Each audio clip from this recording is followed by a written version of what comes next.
বাংলাদেশের সবচেয়ে বড়, সবচেয়ে জনপ্রিয় নেত্রী, বাংলাদেশের অভিভাবক, বিশ্বের এশিয়া মহাদেশের দ্বিতীয় মহিলা প্রধানমন্ত্রী, মুসলিম মহিলা প্রধানমন্ত্রী, এত জনপ্রিয় নেত্রী আমাদের মাঝ থেকে চলে গেছেন।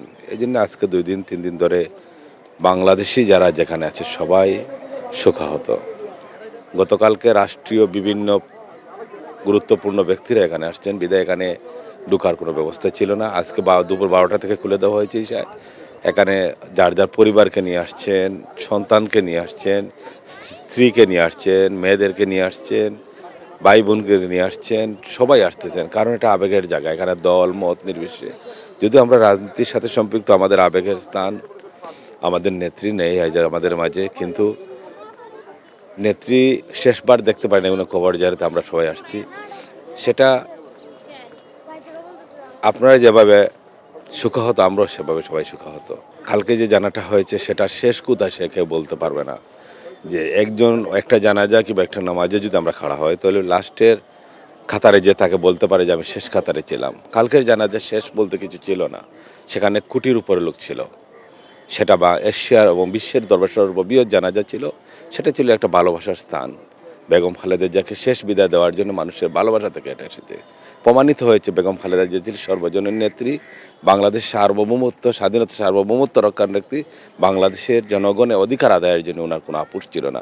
সেজন্য ওনার আপোষহীন নেত্রী ছিলেন, সেটাই প্রমাণিত হয়েছে গতকাল। ওনার আপোষহীন যে নেতৃত্বটা ছিল, যেখানে যান, দলের ভিতরে বলেন, দেশের ভিতরে বলেন, রাষ্ট্র কাঠামোর কথা বলেন, বিশ্বের দরবারে বলেন, আপোষহীনতা, এটাই জানতে। এই সততা যদি আমরা ধারণ করতে পারি, আমরা সকলেই একদিন কামিয়াবি হব ইনশাআল্লাহ। জিয়া রহমান সাহেবের অনুপস্থিতিতে বেগম খালেদা জিয়া একজন গৃহকর্ত্রী হিসেবে এসে মাত্র কয়েক বছরের ব্যবধানেই তিনি এত জনপ্রিয়তা অর্জন করেছেন। তার আপোষী নেতৃত্ব, তার সততা, তার দেশপ্রেম, তার কর্মীর প্রতি মূল্যায়ন, সব কিছু মিলিয়ে জাতির প্রতি তার যে কন্ট্রিবিউশন, এটা নিঃসন্দেহে আমরা বিশ্বাস করি এটা আমাদের আদর্শ হয়ে থাকবে। গতকালকের নামাজে জানা যায় আমার প্রিয় নেত্রীর জানাজায় আমি আসতে পেরেছি। আমি নিজেকে ধন্য মনে করছি, কৃতজ্ঞ মনে করছি। আমি বিশ্বাস করি নেত্রীর প্রদর্শিত পথ ইনশাআল্লাহ আমরা সবাই সমুন্নত রাখতে পারবো এবং আমাদের বুকে ধারণ করব দেশমাতৃকার সততা এবং নিষ্ঠার সঙ্গে দেশমাতৃকার প্রতি কর্তব্য পালনে। জাতি আমাদের কাছে অনেক কিছু আশা করে। ইনশাআল্লাহ আমরা জাতিকে একটা সৎ, যোগ্য এবং নেতৃত্ব তারেক রহমান সাহেবের নেতৃত্বে দিতে পারবো, বিশ্বাস আমাদের জন্ম নিয়েছে।